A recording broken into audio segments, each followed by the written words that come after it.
is Common Sense Radio. Straightforward and no excuses. All right. Come on now. This is the Steve Gruber Show. Call me crazy. Oh, yeah. What I said was perfectly right and spot on accurate. Boy's got a mouth like a cannon, always shooting it all. Stop. Yeah, stop. I mean, you're way off script. Got it in me. Gonna quit until it all comes out. Hey, boy!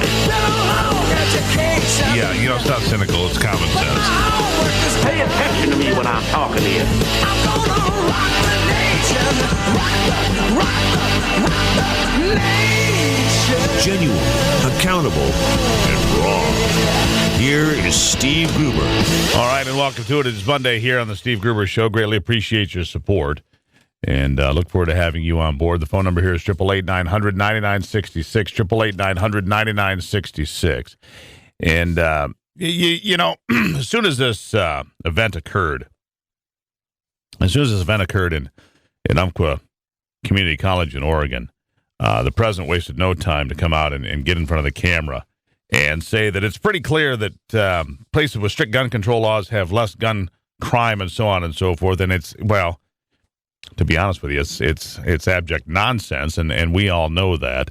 And anyhow, I'd like to have Jennifer Burke on the program now, co-founder of Politistick and the editor-in-chief there. Jennifer, welcome to the program. Hey, thanks for having me on this morning. Well, glad to have you here. Let's talk about this. It seems that the president, he makes up his own facts, it seems, when it comes to gun violence and gun control. And I think that's part of what you wrote here in a column that I saw. Is that what do you think he does? I mean, just whatever fits the narrative he goes with? Yeah, that's what he's done his entire administration. Facts do not matter to Barack Obama at all. In fact, as we were waiting for him to speak, I was talking with my husband, who I work with and down at the site with, and we said, I'm sure he's going to come out and he's going to turn it into something about gun control. And lo and behold, it's what he did. Why? Because the left will not rest until they have implemented gun control, and they will use any and all situations to push it. And he just makes things up because he knows that a lot of people in the media will go along with him and just push the narrative that he's created. I mean, to say that cities with more stringent gun control have less crime is ridiculous, because all you have to look at is his supposed hometown of Chicago. If Chicago is his hometown and he was a community organizer in it, I mean, that's all, he came through the political ranks in the system of Chicago and was a community organizer in that area. Look at the rampant violence every single weekend, especially, but even every day in Chicago. Murders every day. Stringent gun laws in the country. Yeah, murders every day in Chicago. And the same is true in the cities with the strictest gun control in America, continue to have the highest violence rates. Yet, he continues to push this narrative. Hillary Clinton jumping on board as well. Hillary Clinton jumping on board with her vow for executive action to push gun control if she's elected. Now, that's just blatant pandering, near as I can figure. Right. And you know what? What should disturb all Americans is these are people who are, if heaven forbid, Hillary wins the presidency, she will do what every other president, including Barack Obama, has done. Swear to uphold and defend the Constitution. But instead, what it actually is I will uphold and defend those parts of the Constitution that I like and agree with, and those parts that I don't, I will go around it or destroy. All right. Is basically what they're saying. And for Obama to come right out and say, yes, we should politicize this tragedy.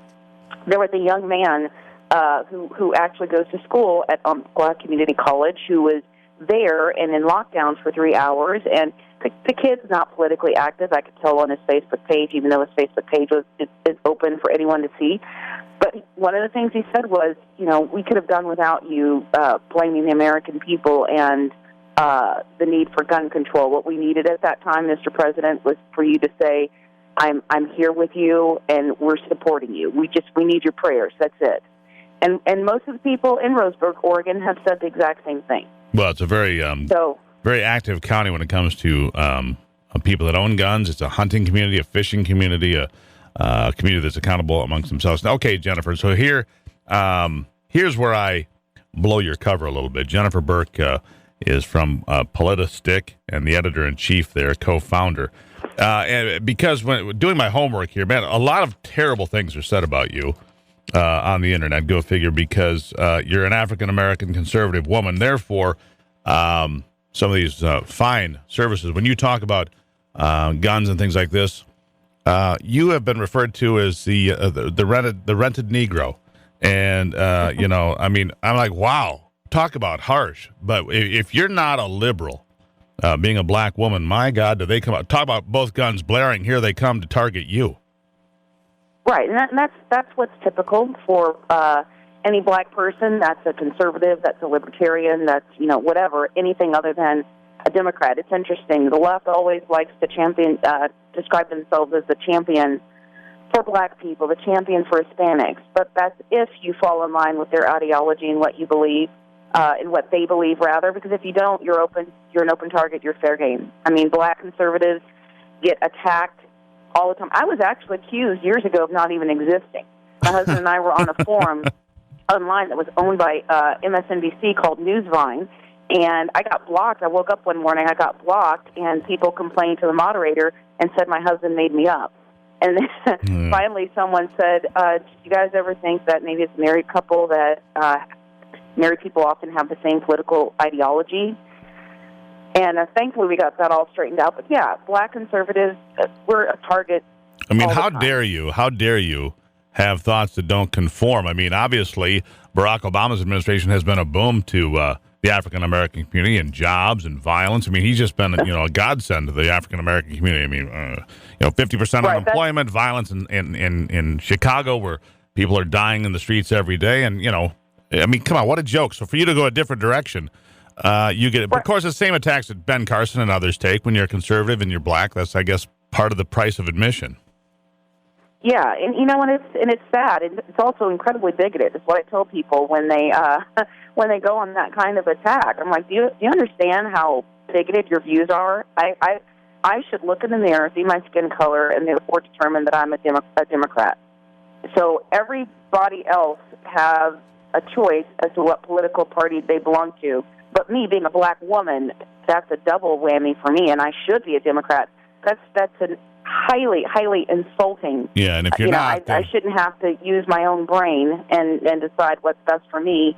My skin color should tell me that I'm a Democrat. Right. Otherwise, you're a rented house Negro. Which I find, which just what you've said there, Jennifer, just underscores my belief that the most racist people I've ever met in my life are Democrats. There's no question about it. The most racist people I've met my entire life are from the left. But great conversation, great points, and I'd love to have you back on the program here in the future. From Politistick, it's Jennifer Burke, editor-in-chief, and what I like common sense, cohesive thoughts, and that's what you bring to the program, and I appreciate it. Thank you so much for having me on. Look forward to being on again. There you have it, everybody. Jennifer Burke, let's give her a round of applause from Politistick. Check it out, politistick.com. You can find out more her beliefs, and she is real, I can assure you, despite the assertions from the left that she was just made up by her husband. No, she was delivered to us, maybe a favor from God. 14 after on a Monday.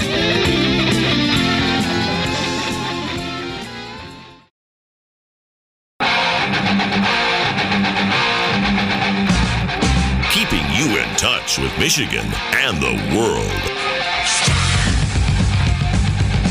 All right, it's 18 after the hour here at the Steve Gruber Show on a Monday. Our producer, Rob Burkhart, in the studios. Welcome to the show, Rob. There's Rob commenting on radio. Rob likes to be a producer, doesn't like being on the radio. Okay, at least we got him on the record that way, which I appreciate. Watched The Good Wife last night. Why wouldn't I? It returns. A great program. I think I saw.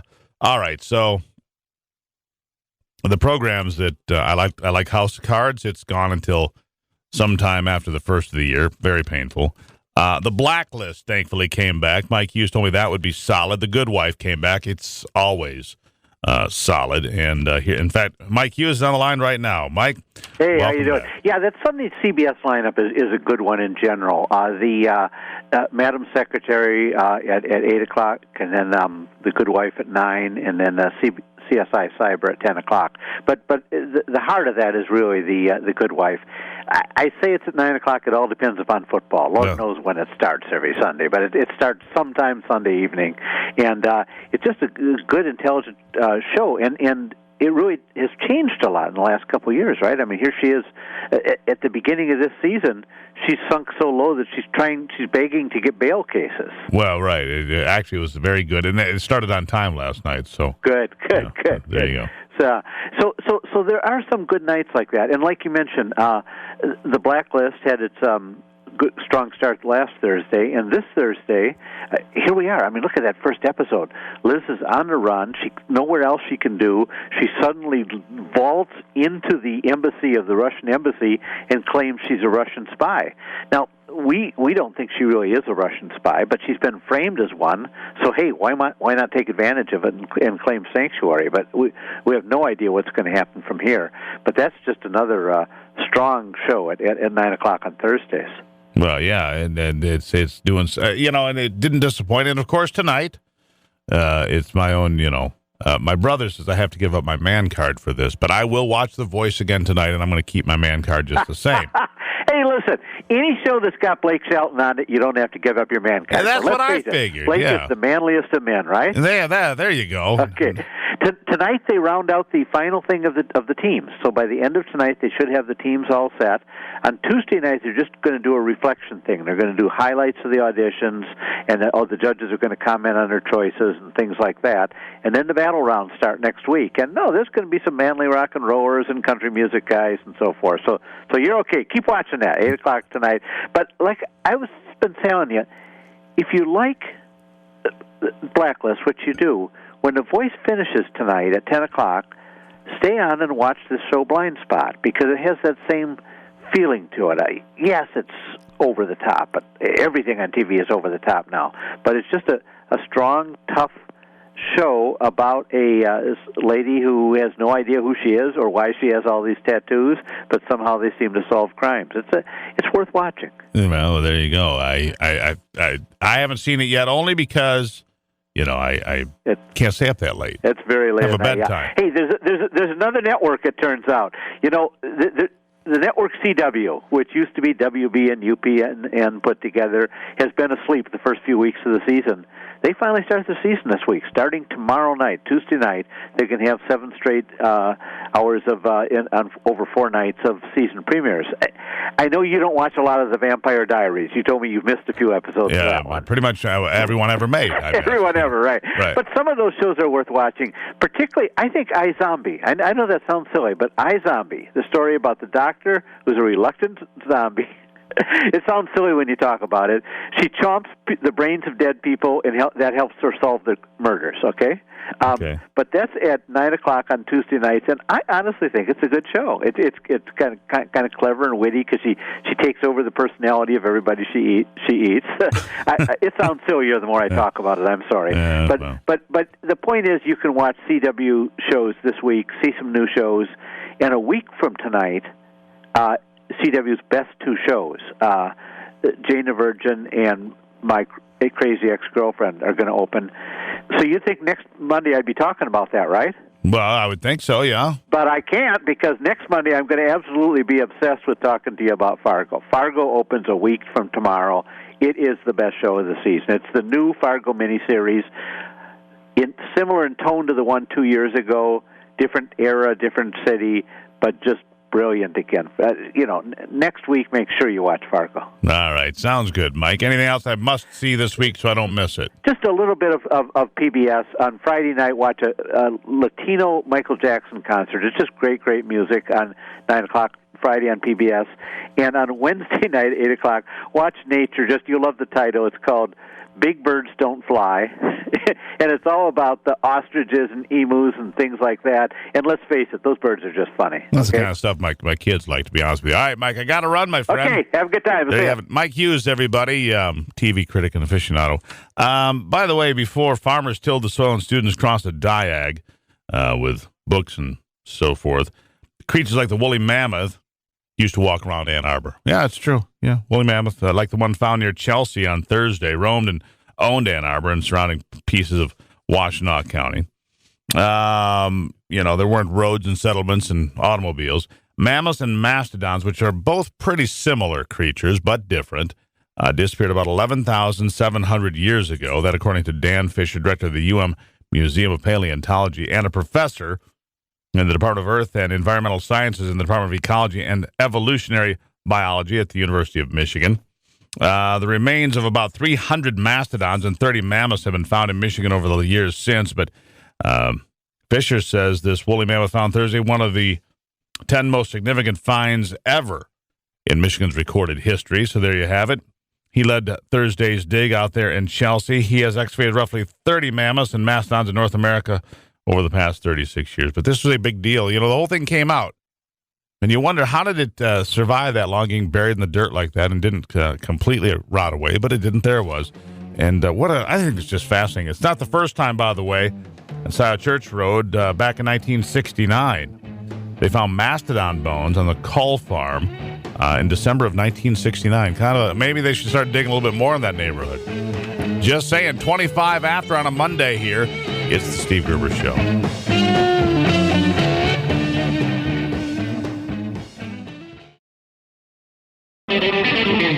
Michigan, born and raised with Midwestern values and Michigan common sense.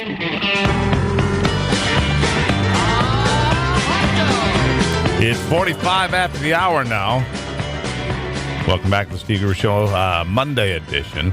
And time for a little recap on the college football weekend.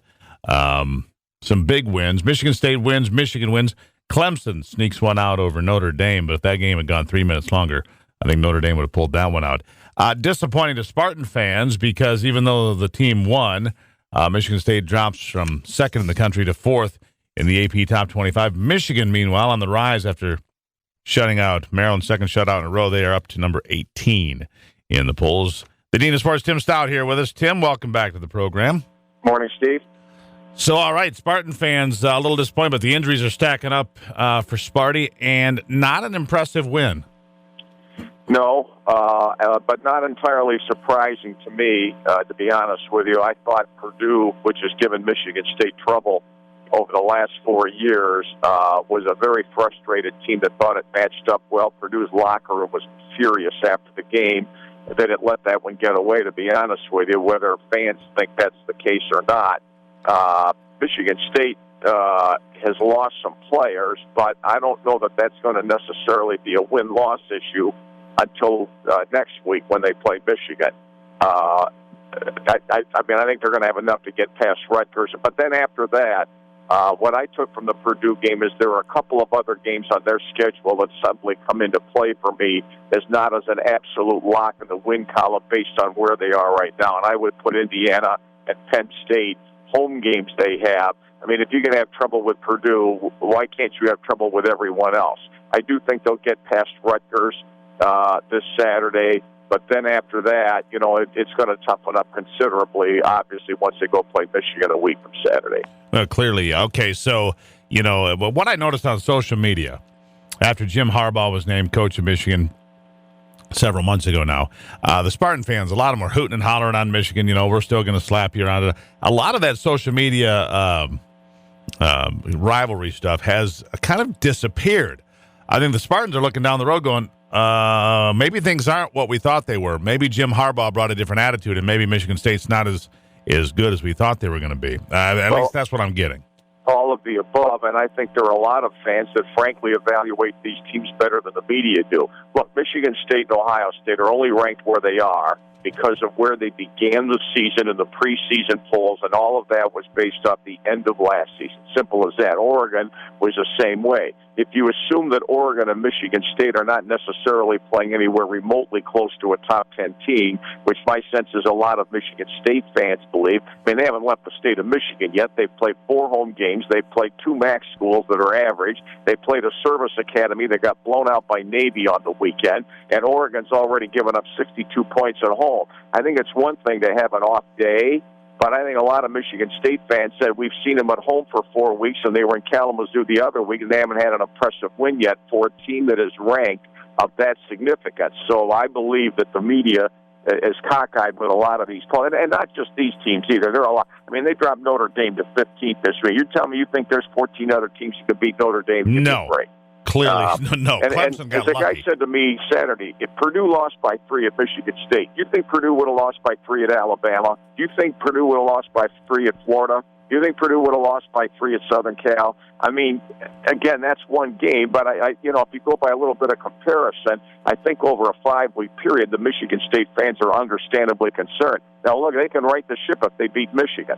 If they beat Michigan and get to 7-0, that bodes well for them. I mean, then they're very possibly going to get to Ohio State undefeated, although I still think Indiana and Nebraska are going to give them all they want because Purdue and others have given them all they want. No, Indiana gave Ohio State all they wanted. No, and here's the thing going into next week. The University of Michigan is hosting Northwestern. Northwestern ranked 4 or 5 spots above them in the latest poll, but U of M favored by 12 points right now. And looking back, that Utah loss of 7 points might be a more impressive win for Utah and might have been more indicative of how close Michigan is to being a breakout team. I think that Jim Harbaugh is one player away right now from being at the next level from where they are at the moment, and that's a quarterback. I think sooner or later, and these 2 weeks are going to determine it, I think he's going to have to get some play from the quarterback position. It's not that Rudock has played poorly. He is what he is. Now, he's a fifth-year player. I think the players on the team like him. He gets a lot of breaks from Michigan's defense, and they haven't played a lot of great teams either. I mean, they played Oregon State and Vegas. They got Brigham Young at the right time at home. The Maryland's terrible, but Michigan can stand in any game that I see because defensively they're going to hold the score down, which is what they're going to do in Northwestern. I don't know. The point spread on that game is simply designed to get people to bet Northwestern, and that's already come down to about 9.5. I think Northwestern has offensive issues, too. If I was guessing on this game, I think Michigan will win probably a 7-point game, something like that. And then that sets up the big one next week. And then we're going to see how both these teams, Michigan and Michigan State, can really handle pressure. Because State's got to go on the road. I mean, they played Oregon at home. They're going to have to go on the road to win that game. And by the same token, Michigan's going to be stepping up in class. So that's what makes it great, and there has to be a winner because there are no ties anymore. And what about that Utah team?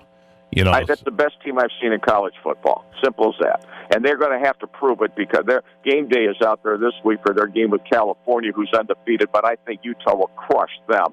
But they do have a tough schedule left. They still got to play Southern Cal yet and all that. But you're going to have to play them. They were off this last week. They're very good. I mean, I just think Utah's very good. Right. It's going to take a heck of a team to beat them. If Michigan, this is the last question. If Michigan and Michigan State were playing this coming weekend, who would you give the edge to right now? Michigan. I would give the edge to Michigan. I have to see them both play this week. I have to see who's available. I think Michigan needs to get its running back back in the lineup. Devion Smith, he did not play at Maryland. I think Michigan's got to get better offensively than what it has because if Michigan State's vulnerable right now defensively, but is Michigan going to be able to take advantage of that? I mean, those are all questions. I think, again, you got to wait to see who's banged up and who isn't. But State's going to have to play on the road in a big game, and they haven't done that yet all year. And Rutgers is not a big game. If they struggle with Rutgers, they're going to be an underdog, I think, in Vegas. If they struggle with Rutgers, they'll be an underdog against Michigan. All right. Tim Staudt, the Dean of Sports, always a pleasure. There you have it, everybody. 52 after. We'll wrap things up after this.